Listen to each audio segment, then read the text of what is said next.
రఘువంశంలో రఘువుకు పృథుశ్రవణుడు, పృథుశ్రవణునికి అజుడు, అజునికి దశరథుడు జన్మించారు. మరోవైపు రాక్షసుడి తపస్సుకి సంతోషించిన బ్రహ్మ మానవుడి చేతిలో తప్ప మరే ఇతర జీవుల నుండి మరణం ఉండదని వరమిచ్చాడు.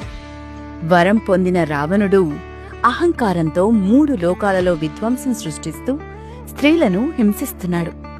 దేవతల మొరాలకించిన శ్రీ మహావిష్ణువు సూర్యవంశంలో ఉత్తముడైన దశరథుణ్ణి తన తండ్రిగా ఎంచుకుని అదే సమయంలో పుత్రుల కోసం యాగం చేస్తున్నాడని యజ్ఞాగ్ని నుండి అసమానమైన తేజస్సుతో ఉద్భవించి బంగారు పాత్రలో ఉన్న పాయసాన్ని దశరథ మహారాజుకిచ్చి తన భార్యలకు ఇవ్వమన్నాడు.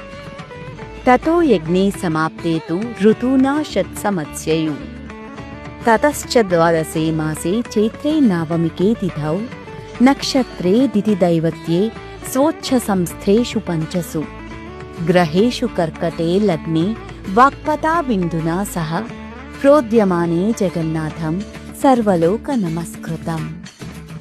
యాగం పూర్తయిన తర్వాత 6 ఋతువులు ఇట్టే గడిచిపోయాయి.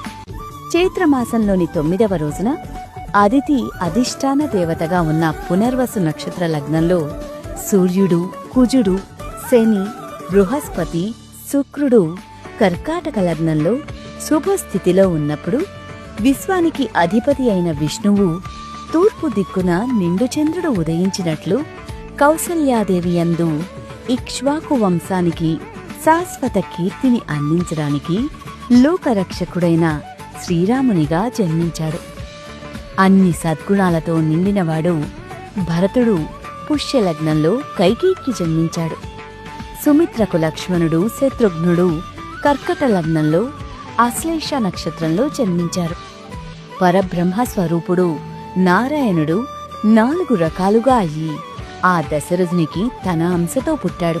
రామనామాన్ని ఉచ్చరించేటప్పుడు రా అనగానే మన నోరు తెరుచుకుని లోపల పాపాలన్నీ బయటికి వచ్చి ఆ నామం యొక్క అగ్నిజ్వాలలు దహించుకుపోతాయి.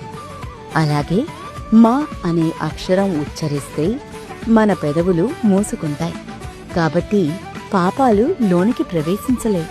శ్రీరామ రామ రామేతి రమే రామే మనోరవి సహస్రనామ తత్తుల్యం రామనామ వరాననే అనే శ్లోకం 3 సార్లు స్మరిస్తే విష్ణు సహస్రనామ పారాయణ, శివ సహస్రనామ ఫలితం కూడా లభిస్తుంది.